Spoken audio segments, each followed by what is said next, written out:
That's me, before mobile phones and the internet, when the first mountain bikes began to arrive in Britain. As you can see, I didn't have one. I'd spent my youth reading the Flashman books, and I wanted to have an adventure of my own.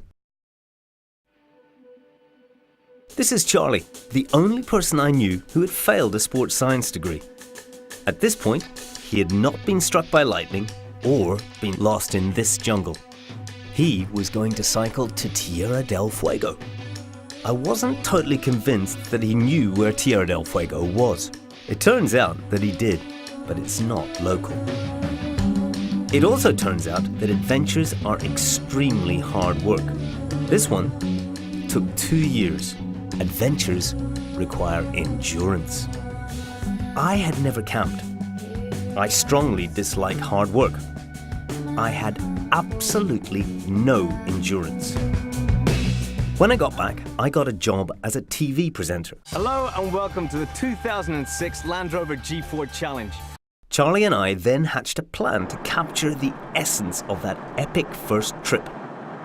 To revisit an iconic slice of South America and maybe explore something new.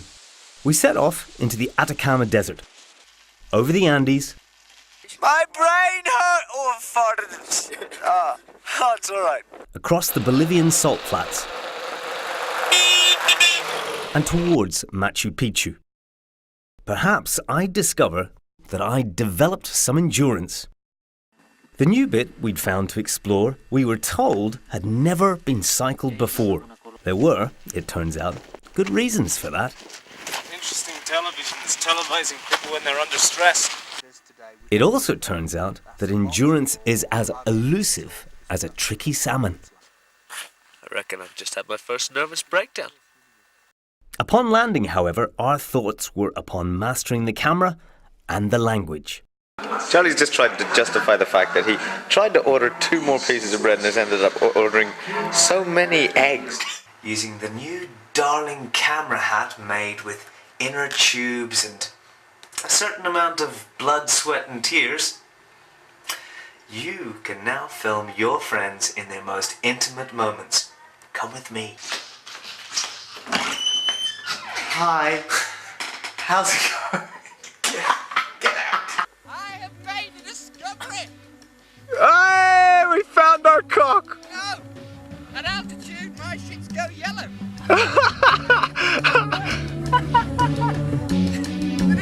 Really yellow. Is that a good thing?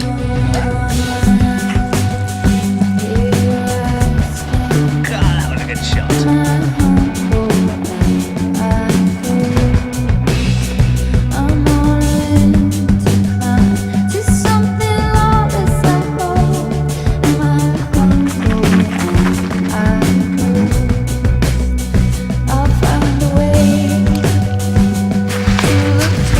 I think this qualifies as one of the worst moments of my life.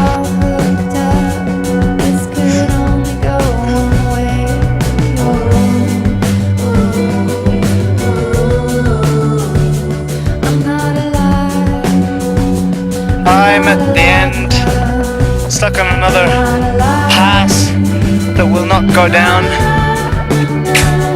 It's very beautiful, but I don't care! Love is to die, love is to not die, love is to I'm live, not riding my bike anymore, I'm pushing. love is to live, Olivia, it better be nice. love is to die, love is to not This is our attempt at acclimatizing. I think it's a mistake.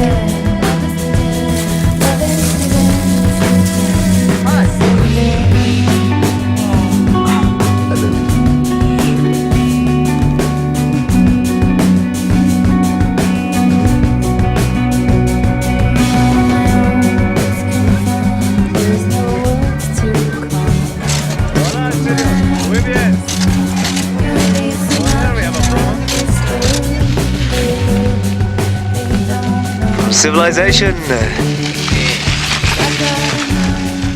into nothing.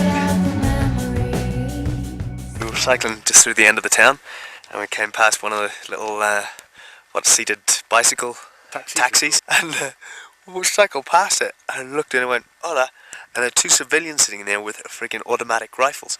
Now, forgive me if I am wrong, but civilians with automatic rifles mixed with army with automatic rifles in Peru is not a... On the same street? Yeah, on the same street is not a good thing. So, we're cycling a little bit quicker now. In 2015, and approaching 50, we decided to revisit the 1996 route that had nearly killed us 20 years earlier. To mix our old Hi8 footage with some new HD, and to compare ourselves now with how we were then. What kind of a twat are you? To compare the places, the people, and the technologies that we used. He has no idea. To see finally whether I'd developed some endurance. Or at least the cunning as a fox, wise as an owl coping strategies needed to get by. No sooner had we committed to the idea than my oldest daughter Matty developed a brain tumour.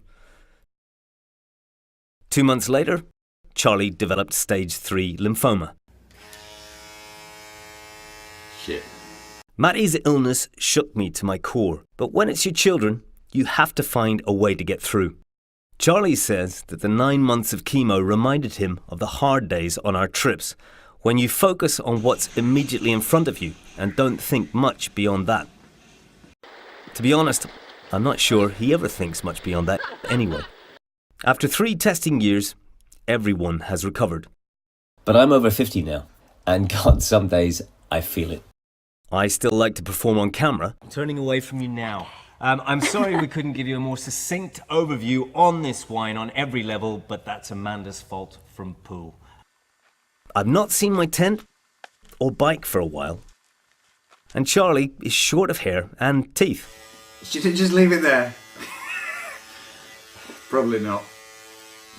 But otherwise, we are as ready as we've ever been. Do you know why we don't know where anywhere is? We haven't got a map. Because, yes, we haven't got a map. Do you know why we haven't got a map? Because Laurent has a map, and we don't have it. He says map. He doesn't, he's on a bus.